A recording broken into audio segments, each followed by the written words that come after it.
Assalamualaikum warahmatullahi wabarakatuh. Salam sejahtera untuk kita semua. Om Swastiastu, Namo Buddhaya. Teman-teman sekalian, apakah DC atau FC pinjol dalam melakukan tugasnya didukung oleh teknologi super tinggi sehingga mampu menyadap, melakukan hack terhadap semua aplikasi yang ada di smartphone teman-teman? Jawabannya adalah tidak. DC pinjol ataupun desk collector hanya dibekali kartu GSM ataupun telepon serta seperangkat PC atau komputer untuk mengakses data-data yang Anda berikan saat melakukan pengajuan, baik itu berupa kontak, galeri, panggilan keluar dan panggilan masuk. Semua itu pun mereka dapatkan melalui aplikasi pinjol yang bekerja sama dengan tempat para DC atau FC ini bekerja. Itu jika DC-nya dari eksternal pinjol. Untuk pinjol legal, mereka hanya diperbolehkan meminta beberapa orang kontak darurat saja, seperti istri, orang tua, saudara kandung, dan rekan kerja. Tapi pada prakteknya saat sekarang ini pinjol legal pun sudah tidak jauh berbeda dengan pinjol ilegal. Karena setelah saya amat-amati, beberapa pinjol legal yang sudah cukup besar pun telah mengharuskan calon peminjam pada aplikasinya untuk menyetujui akses penuh terhadap kontak dan galeri smartphone kita, sehingga mereka dapat menghubungi seluruh kontak-kontak yang ada di HP kita. Tindakan tersebut diantaranya penagihan hutang nasabah dengan cara mengancam, mengintimidasi, serta penagihan ke pihak-pihak atau ke daftar kontak di HP teman-teman. Padahal pihak-pihak itu yang ditagih tersebut tidak ada hubungannya dan tidak tahu menau dengan hutang piutang kita.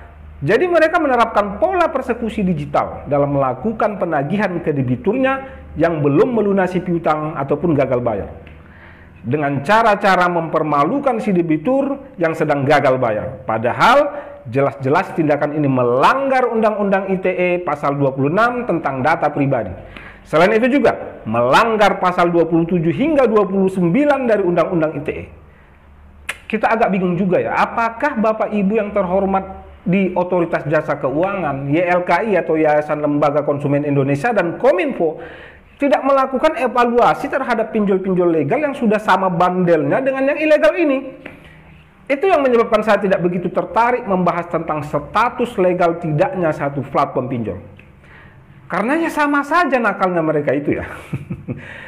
Tapi teman-teman yang saat ini baru saja memasuki situasi galbay, dan kebetulan pada saat awal pengajuan hanya dimintai kontak darurat saja, untuk tetap waspada dan tetap jeli saat gagal bayar, karena saat smartphone teman-teman sudah dipenuhi chat DC pinjol, baik itu via WhatsApp, baik itu yang hanya sekedar mengingatkan ataupun ancaman-ancaman berupa kalimat, DC-DC ini kadang melakukan siasat buruk, trik-trik buruk dengan berimprovisasi mengirimkan link-link tertentu.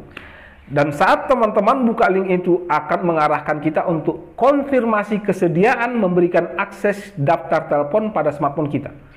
Lalu dengan itu mereka akan melakukan ancaman-ancaman dalam bentuk mempermalukan kita kepada setiap nomor telepon yang tersimpan pada smartphone kita. Jadi teman-teman, kedepannya jangan ada lagi yang berpikiran bahwa para DC dan FC ini didukung oleh teknologi super canggih dalam melaksanakan misinya. Karena teknologi super canggih itu pastilah mesti didukung SDM yang mumpuni, dan mustahil juga para DC dan FC ini mempunyai kualifikasi tentang IT yang mumpuni. Kenapa saya tahu? Simple. Jika mereka mempunyai kualifikasi itu, tidak akan mungkinlah mereka mau bekerja sebagai DC ataupun FC pinjol.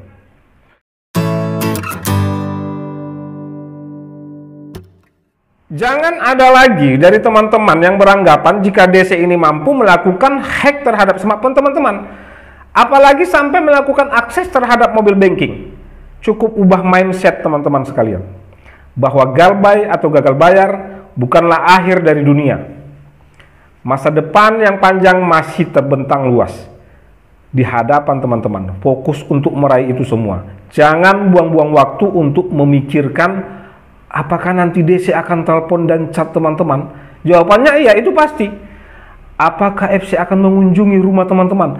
Cepat atau lambat itu bisa saja terjadi.